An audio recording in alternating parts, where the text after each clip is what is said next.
ఇందులో దేవుని పాత్ర కొరకై నా జీవితంలో నేను కనిపెట్టాలి, మీ జీవితంలో మీరు కనిపెట్టాలి. మరి కనిపెట్టడం అంటే మనకున్న ఒకే ఒక్క మార్గం, గట్టి చెప్పండి, ఎవరైనా చెప్తారా? కనిపెట్టడం దానికి ఒకే ఒక్క మార్గం ఏంటది? ప్రార్థన. ప్రార్థనలో మనం కనిపెట్టాలి. అంటే దినమెల్లా అన్నాడండి అక్కడండి, ఏమన్నాడండి? 25 5వ వచనం, దినమెల్లా నీ కొరకు కనిపెట్టుచున్నాను. దేని కొరకు కనిపెడుతున్నాడంటే నీ సత్యమును అనుసరింపజేసి నాకు ఉపదేశం చేయి. 4వ వచనం చూడండి, నీ మార్గములను నాకు, అంటే I want to know your ways, not my వేస్. మనుషుల మార్గాలు చాలా ఉంటాయి మనందరి జీవితంలో.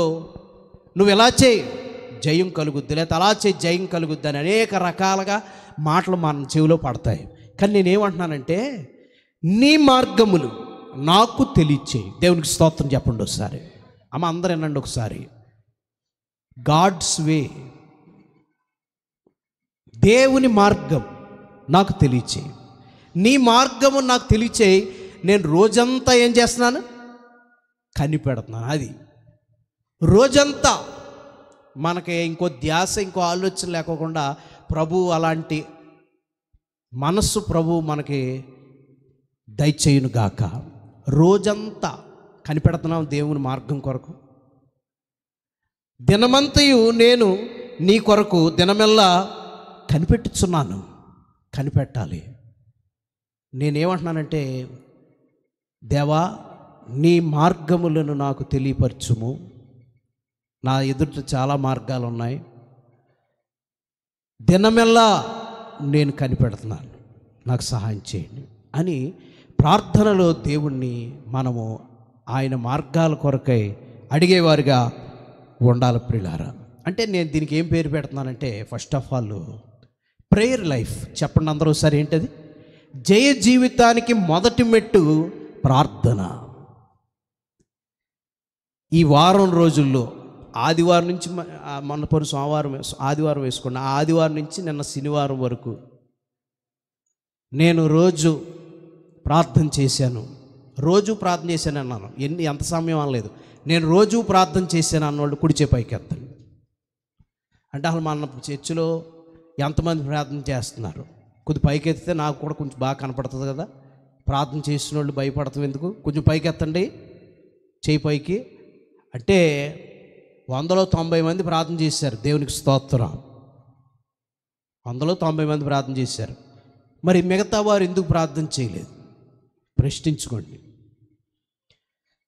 నేను కూడా, మనం చాలా బిజీ అయిపోతాం ఒక్కోసారి, ప్రార్థన చేయటానికి మనకి టైం ఉండలేదు. ఇంకోటి ఏంటంటే ప్రార్థన మనం చేయలేకపోతున్నాం. అయితే అసలు విషయం ఏంటంటే, దేవుని మార్గాలు మనకు తెలాలంటే మనము మొదటిగా ప్రార్థనా జీవితాన్ని నిర్లక్ష్యం చేయకూడదు.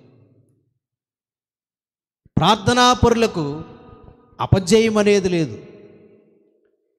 నేను రోజు మీకోసం ప్రార్థన చేస్తాను. ఆదివారం వాక్యం చెప్తాను, సోమవారం అంటే నేను ప్రార్థన చేస్తానో లేదో మీకే తెలుసు. ఎందుకు? రోజు మీకు సెల్ ఫోన్ ద్వారా మీ దగ్గరికి వస్తాను, రోజు నేను మీకు కనిపిస్తాను. అంటే నేను ఏ రోజు ప్రార్థన మానను.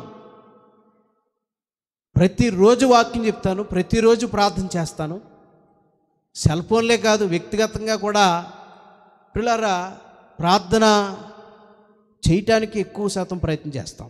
అంటే నేనేమంటానంటే, మనం అపజయం పాలవుతాకి గల ముఖ్య కారణం ప్రార్థనా జీవితం లేకపోవడమే అంటాను నేను. మొదటిది,